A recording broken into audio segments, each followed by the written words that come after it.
Good afternoon. My name is Don Fitz. I'm with the History Project. I'm interviewing today Ann VanDyke. Today is Tuesday, July 29th, 2014. Ann, do I have your permission to interview you? Yes, you do. At the end of the interview, I'll share with you how, and you may help us decide how this interview will be preserved and used. Can you give me a little bit about your background? I was born a farmer in northern Pennsylvania. My family goes back about 5 generations in the valley where I was raised. I moved to a very, and I need to say, a very culturally isolated community. Everybody was this color of skin, and almost everybody went to the Methodist Church. There was very little diversity of any type where I grew up. We were a serious church-going family, but which was good and helpful, but it also unfortunately taught me some biases, some very ingrained biases I learned at my church. I say that with great sadness. And I also learned some biases at the knees of some really good people. A lot of those were learned by jokes. Jokes about people of color, jokes about people who are gay, jokes about immigrants, jokes about people with disabilities.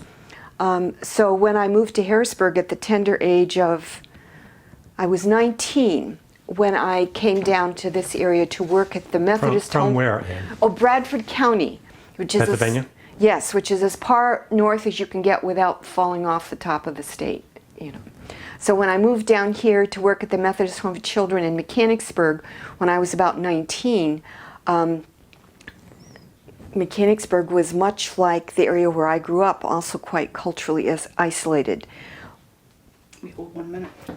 I have to get my glasses. I think they're still out there. Oh, I think they are too. Push that up, yes.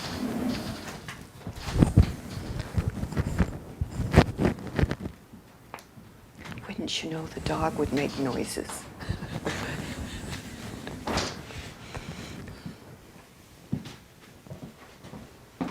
If you have to bring him into it, you do. Okay. Let me think where we were. Okay, I was at the children's home. I worked at the children's home for a couple years and then moved over into Harrisburg to work at the Methodist Neighborhood Center, which was then at 6th and Maclay. And that's when, for the first time in my life, I lived where everybody lived. And I worked with children of many backgrounds, particularly African American and Latino children. And that was the first time that I was aware that there was a lot of bias in me. And I had to start owning it and figuring out how it got there and figuring out what I was going to do with it. So that was my crash course with racism within me. And then as I went to HAC, and as the women's movement really started to really come alive, I became a baby feminist and continued to grow in that regard. So I was opening and evolving when it comes to racism within me and when it came to sexism within me, but I was still very much keeping the whole area of sexual minorities as this is not my issue. I have no nickel in this dime. So I was able to comfortably keep that as not my issue at that in my teens and in my 20s. Okay. Before you go on, can you take me back to Bradford and tell me about you back in Bradford? You told me a little bit about your community. Yeah, that's an important question, and I'm very sad to give you the answer to that. I was very involved in the church as a young person, and I remember when I was 16, I went away for a weekend church youth event, and at that event I learned this long homophobic joke. And I came back and told that joke many times in many settings at my high school and with my friends. Years later, I would learn that one of my best friends, a young fellow by the name of Gordy, was gay, and he later died of AIDS. So I am one of the people who convinced Gordy he could not be, that he could not be who he was. When you were telling that joke, when you heard that joke and when you were telling that joke, what were you getting out of that?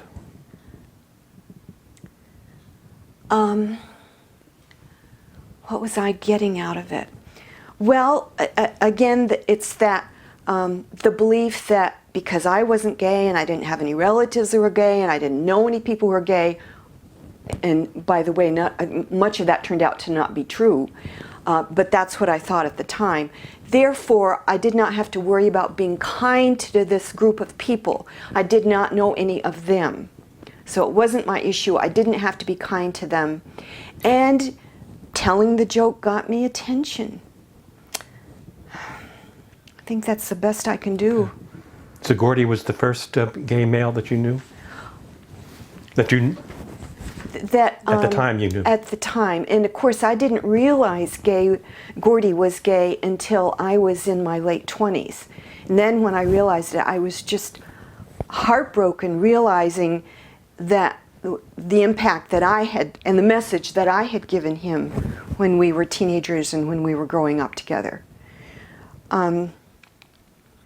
So when I was in my 20s and still insisting this is not my issue, in my late 20s, and I was trying to grow, trying to evolve as a person dealing with racism and sexism. I went back to school, and in school, Penn State Extension at Middletown, you know how it is in classes, you often become friends with the person you sit next to. And this dynamite young woman about my age, whose name was Susan, she and I became friends, and we used to go out of our way to have meals together at the campus, and just became friends. And as the semester went on, I could see that Susan's spirit was just getting heavier and heavier, and she was getting withdrawn and isolated. And I finally said to her, "Susan, what's going on? I can see you're so heavy of spirit." And she said, "Anne, I'm gay. They figured it out at work, and they're making my life miserable. I don't know if I can keep working there, and I really need that job." And it was like, you know, right away I realized, oh my God, this is my issue. And just before that, just around that same period of time, I had learned about Gordy. It's funny how life does that. It gives you lots of messages really fast. And at just about that same time at Penn State, I had a professor in a sociology class that I really wrestled with. I thought he was way too conservative for teaching that subject. And I wrestled with quite a few other students, all white men, in that class as well. And one day after class, he pulled me aside and he said, "Anne, you better quit acting so uppity or people are going to think you're a lesbian." Well, that was another wake-up call. I mean, I was offended on so many levels, and offended on behalf of lesbian women, because I was thinking, holy smoke! So this is one of the things that lesbian women have to have to encounter. Plus, I had to come to grips with my fear of people thinking I was a lesbian, just having this much of an idea of the lousy impact of homophobia, everyday stuff can have on people. And then I was offended as a fledgling feminist that he was telling me to shut up, you know. But what did that mean when you say the professor and the other gentleman, the other guys in the class, there was kind of conflict between you and them? What was that like? What was that about? It was about a variety of social justice issues, but particularly about issues related to women, you know, about gender equity issues. So at that time, I was running a group home for former state hospital residents, and so it was a community placement for former state hospital residents, older folks. And so I began to evolve when it comes to prejudice and all types of actual discrimination against people with disabilities and people who are older, because the folks in the home were between the ages of 50 and 90. And they had mental health issues as a disability. And so my perception of, wow, how we do people wrong was just getting bigger and bigger. My sense of the biggest problem most of the people in that group home had was that they were sad. And with the right kind of support and everyday kindness, they were doing okay. But they were also so aware that they were marked because they'd been in the state hospital, because they had mental health prognoses, that diagnoses that they were marked people. And so that helped me think more and more about what it was like for people who simply didn't feel welcomed and had to watch their backs in so many different environments. Shortly after that, I was hired by the State Human Relations Commission, which enforces the state's civil rights law. Can you give me a time frame? What year was it about? Okay, 1979. Okay. So I was almost 30 then, 1979, and was gaining slowly in sense. And recently it had some very loud wake-up calls about homophobia in me. So I was hired by the State Human Relations Commission, but back then and now, sexual orientation, gender identity are not protected classes under state civil rights law.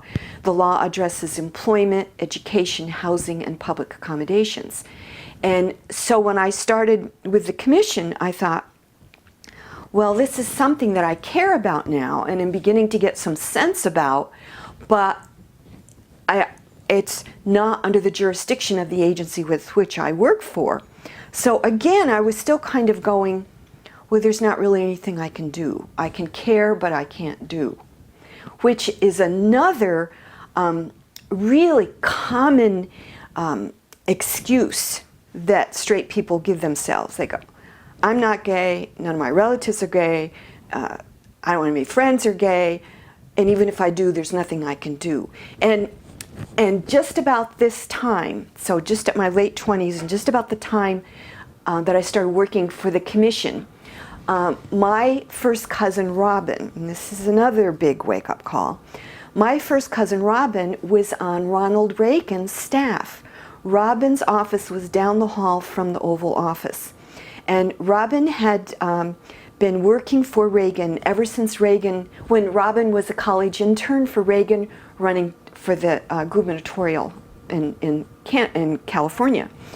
And I was mad at Robin from my civil rights enforcement perspective that he was working for Ronald Reagan. I also knew that Robin was gay. So, but I kept my feelings and my relationship with Robin on the side of, I'm mad at you for working for President Reagan because he's not into my stuff, civil rights enforcement. Knowing that Robin was gay and that Robin had to live so much of his life in total confidence and secrecy to keep his job. And also knowing that Reagan was in the position to do something as the AIDS epidemic really became clear to the nation, and he did not. Robin died of AIDS. Oh my gosh. And yeah, in 92. Robin passed in 92. So, life keeps telling us we all have a nickel in this dime. And, would to God I had reached out to Robin more. Well, yeah, you get the drift. I was mad at him for working for Reagan. And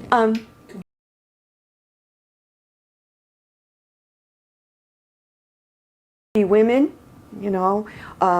people with disabilities, anybody who wasn't born in this country. So, but gay folks are high up on that list. So as I studied the literature of organized hate groups, it was like, oh my gosh, yes, there is something I can do. I am the trainer for the Human Relations Commission. I am out there in communities where organized hate groups are active. This is at the top of their list. There is something I can do. So I went out of my way to, when I would do training, to use the literature and the recruitment flyers of organized hate groups and put them up in front of people to say, look who it is that they hate, and to try to talk about how if you were on anybody on that list, that the day that literature showed up in your community, your life changed that day. And it didn't go away in a week or in a month when everybody else had forgotten about this literature, these flyers. Your life changed that day. And particularly for gay folks who weren't out, didn't matter if they were or weren't out, their life changed that day. The other thing I was in a position to do is it was my job to gather and document a whole variety of bias incidents. And I was given the latitude to record bias incidents, not just those incidents for which we had protected classes named under the Human Relations Act. And so I started to put a lot of energy into reaching out to different LGBT groups in the state and to individuals to say, let the Human Relations Commission know. We can't receive complaints on these issues, but doggone it, we can log this stuff in. We can keep careful records on what people are experiencing. And then I was in a position to start including it in my public education. Can you give me an approximate time frame from this? Okay, I started working for the Human Relations Commission in '79, and I retired in 2012. Okay. So for But the part you're talking about right now was... Well, that began in 1989. Okay. When I started doing the training and the dealing with civil tension and monitoring hate groups and working with communities. So in 89 through 2012, that's what I spent 99% of my time doing. So the bad news of all these organized hate groups, of their literature and their philosophy, we were able to use as vehicles for education and vehicles to shock straight mainstream folks into the ugliness of hate and the power of silence. That's something I learned to talk about a lot, that the welcome mat for hate is silence. If I had a dime for every time I said that, I could pay off my car. Silence is the welcome mat for hate, whether it's our silence in the morning at the water cooler when a friend tells a bigoted joke, or whether it's our silence as a community when some hate graffiti goes up or Klan literature is distributed. Silence is the welcome mat for hate. And I think that is particularly powerful when it comes to homophobia, because still it's so egregiously common for nice people to tell homophobic jokes in a crowd that they think is safe, in a crowd that they think, well, this will be okay with these folks. They'll think it's funny. And it's just, we all have to say in response to any bigoted joke, not around me. If that's the only thing we say, we have to say, not around me. And I over the years, I have more and more dear friends and a foster son that are gay. And so now I can say, my son's gay. Boy, that shuts folks up in a hurry. But I think not around me is really a powerful and a real important thing to say, because it's not sparking an argument, as in, you don't want to get an argument. You just go, this is it, this is it. So gathering that information, both about what organized hate groups were doing and about actual hate crimes. So hate crimes and organized hate groups sometimes overlap, but sometimes they're very different things. hate crimes are violations of Pennsylvania's or the federal hate crimes law. And that's a part of the crimes code. So a hate crime is a criminal act motivated by hatred toward a short list of protected classes. Right now in Pennsylvania, that list is a criminal act motivated by hatred toward a person's race, color, religion, or national origin. So if, for example, someone got beaten up, and while they were being beaten up, the person was saying, "I told you," racial slur, "not to come back into my neighborhood," that would be criminal act of assault, clearly motivated by racial hatred. So the hate crimes law was applied. Now, for a hot minute, sexual orientation was a part of Pennsylvania's hate crimes law. When was that? It was in '02. In '02, some of our friends in the legislature, in the middle of the night, because that's apparently the only way they could get it done, amended another bill and added in 5 new protected classes, and that would have been sexual orientation, gender identity, sex, handicap, disability, and ancestry, because those were the 5 that weren't in the original law.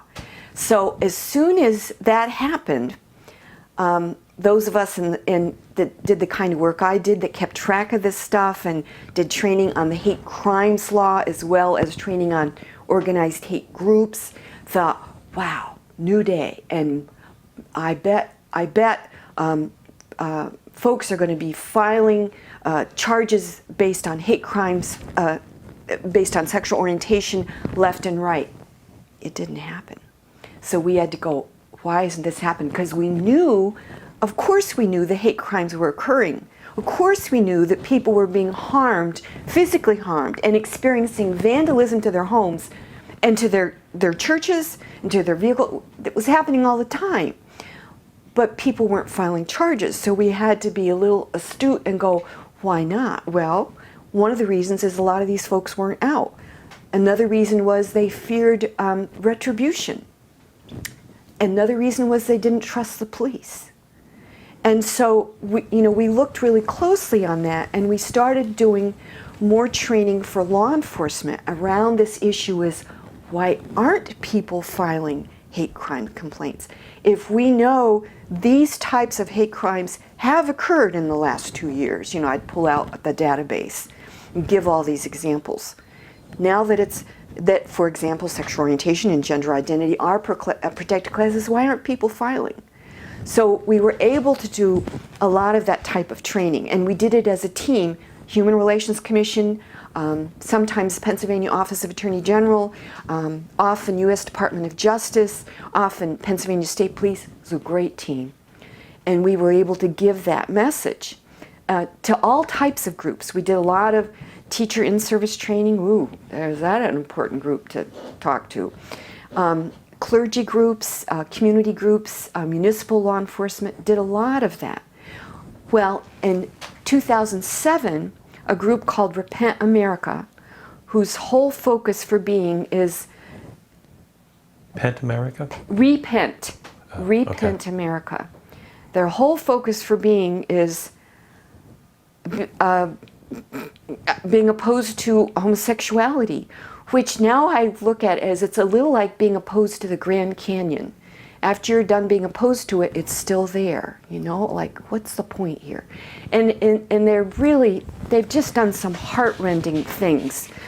We've seen them often, for example, when the Laramie Project, when that play was regarding the death of young Matthew Shepard. When that was being performed, Repent America was one of the groups that was always there to protest. But back to the hate crimes law, in '07, Repent America sued, saying that those last 5 protected classes that I just named that included sexual orientation and gender identity, saying they had been improperly added to the hate crimes law. And they were right. It hadn't been done by the appropriate protocol laid out for the amendment of a bill. Now, the truth is, I suspect that many bills become law done the same way, but nobody sues, so they stand. Repent America did their legal homework, and sure enough, that bill was amended and it became law improperly. It was a paperwork thing, it was a protocol thing. But it got those last 5 protected classes removed from the hate crimes law.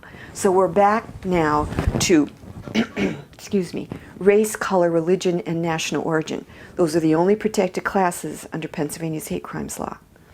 Now, thankfully, there is a relatively new federal hate crimes law that does include sexual orientation and gender identity, but it's more limited.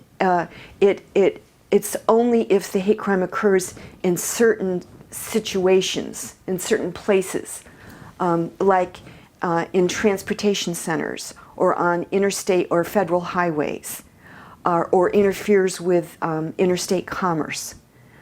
So it's there, but it's limited. My other concern is that there are no longer teams of the partners I referred to, we civil rights folks and criminal law enforcement folks like U.S. Justice, going around the state doing training for municipal law enforcement. And that's because the budget of the Human Relations Commission has been severely cut. Severely cut, and they no longer have the people free to do the kind of work that I did, which was running around the state doing this kind of training and dealing with civil tension. That position doesn't exist anymore. In my division, where we dealt with that type of issue, there were one time 7 of us. There needed to be 70, but 7 was pretty good. Now there are, well, there's 0 right now. I think they're planning on filling 1 position. So the budget of the Human Relations Commission has been severely cut. So this is just such bad news. A little piece of good news I can give in that regard is when I worked for the commission, I helped form a citizens group called the Community Responders Network. And that community group has a broad umbrella of concern, of focus. Their work is to prevent and respond to bias incidents. You name the bias incident. And so that leaves us free to put a lot of energy into preventing and responding to incidents with LGBTQI issues. But we don't have law enforcement authority. We are simply a citizens group. But the Human Relations Commission and U.S. Justice are so glad we exist because that work isn't done elsewhere. And so we partner with them. We do the work and keep them informed, you know. So the work goes on, but not nearly as broadly as we need it to be. I need to also say Equality PA. I worked a lot with Equality PA when I was at the commission because, you know, wonderful Ted Martin goes running around the state, and everywhere he goes, another municipal human relations commission forms, and they have LGBTQI authority. And they have the authority for all the other protected classes too. So you got all these municipalities. Last I knew it was something like 26, and there may be more since I saw the count of these little towns, townships, and municipalities who do have civil rights protection over sexual orientation issues. But if folks aren't lucky enough to live in that particular town, and they experience discrimination based on sexual orientation, they probably have no legal recourse. They may have no legal recourse. We encourage them to call the Human Relations Commission or the Interagency Task Force on Civil Tension, which the Human Relations Commission convenes, or the Community Responders Network, or Equality PA. Let somebody know so these incidents can be recorded, can be kept track of. Because at the end of every year, then we can say to the legislature, look at all the people we could not help and why we could not help them.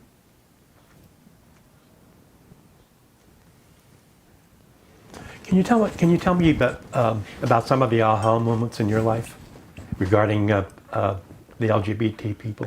Well, the big ones were with Gordy, with Susan, with my cousin Robin, but then there were, 400 others.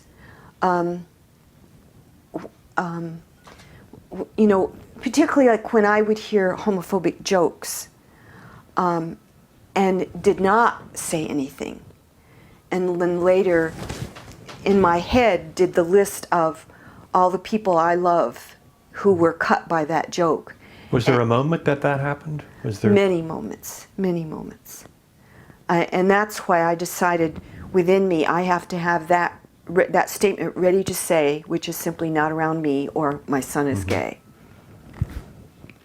And so many aha movements. And I think, all straight people who are insisting, I have no nickel in this dime, this ain't my issue, they all have them too, but they're able to push them away. And I am encouraged. One of the groups that I belong to, now that I'm retired and have the freedom to do it, or the time freedom to do it, is the LGBT Interfaith Coalition, which is it comes under the umbrella of the Pennsylvania Interfaith Alliance. So this LGBT coalition is part of that. And we work so that more congregations of all religious backgrounds will become open and affirming. So that's really exciting to see people of faith be owning the label of we are open and affirming. And so I've been very encouraged by that. And I guess that's also the group that dismays me the most, is people of faith when they don't own that label. And the powerful damning they have done, the harm they have done to people over the years. But, we keep having to look into what encourages us. And that I find greatly encouraging. My roots, by the way, are Methodist. And of course, the Methodists have defrocked, I know of two, in addition to, Reverend Schaefer and another dynamite woman that they defrocked. The woman was because she was gay and she came out. And of course, with Reverend Schaefer, it was because he officiated at his son's wedding. But the Methodist Church is one of those denominations that's being shook from within and without. Is that, you're still part of that? I belong to the United Church of Christ now, which is wonderfully open and affirming, thank God. But my congregation is a combination United Church of Christ and United Methodist. So that gives me still a foot in the door to what do they call it, rock the boat in the Methodist arena, which it's just, it's going to happen. It's going to happen. And there's other denominations out there that the same thing is happening, both within and without. And we see that when it happens, when a denomination goes, okay, we've seen the light, we're open and affirming, a whole lot of folks leave. That'll happen. That'll happen. And another thing we see is that the denomination worries about, we can't afford to lose that financial support. But when that's a concern, oh, no. People of faith can't be doing that. They have to go, we're just going to do the right thing here. People have to leave, they have to leave. But I really am encouraged. I'm encouraged by how many new organizations of people of faith, not just churches, are becoming open and affirming. Okay. And I got to ask you this. This is the History Project. It's the history of LGBT people in central Pennsylvania. What is your involvement about? Why are you getting involved? Well, because of all those wake-up calls, because of all the people who are dear to me that I directly harmed either by my acts or by my silence, and then by all the new people that I love, that I've come to know over the years. And having that background in civil rights enforcement gave me knowledge and hard information that I'm in a position to take out there. And because I'm a person of faith, you know, this is what I'm supposed to be doing. Okay, is there anything else that you would like us to end with? How did AIDS impact your work for the state? Oh, God.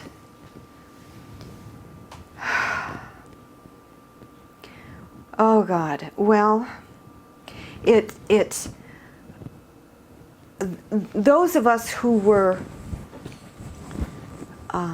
so dismayed that LGBT was not a protected class under civil rights law, when AIDS really began to have its incredible impact, we felt like we were going crazy. It was like, We meaning your organization? yeah, well, those of us, yeah, in the organization that wanted to have LGBT as a protected class, and some of us were straight and some of us were gay, and you know, we just felt like we were going crazy. We felt like, what more does this country have to see? We also saw more fear. At the same time, more fear being developed by out there in the general straight public about the gay community. So it was this convoluted transition time in both positive efforts and negative efforts. It was both. And lastly, I want to say how honored I am to be asked to participate in this history project. How did you get involved? Oh well, I'm one of the participants. I do interviews as well. How did you get involved? I just heard that the new center was doing this, and I'm just a great fan of oral histories. I've been a part of doing them with older folks from the African American community. I see their weight. I'm so concerned about any community's history being retained and honored and making sure it isn't lost, you know. So when I heard that the new center was doing this, I thought, oh, I want to be a part of that. So I want to say, when I was first asked to be I loved being an interviewer. When someone asked me if I would be interviewed, I thought, I don't deserve to be in this project. But then I thought, well, maybe what I have to say about having not been an ally would be of value to people who are potential allies. And then I thought, and maybe what I learned being an official civil rights enforcement agent for the state, maybe that stuff will be of assistance to everybody. And I sure hope so. Excellent. Okay. Anything else you would like to add? I don't think so. Good job. Thank Good you job. Thank kindly. you. Thank you.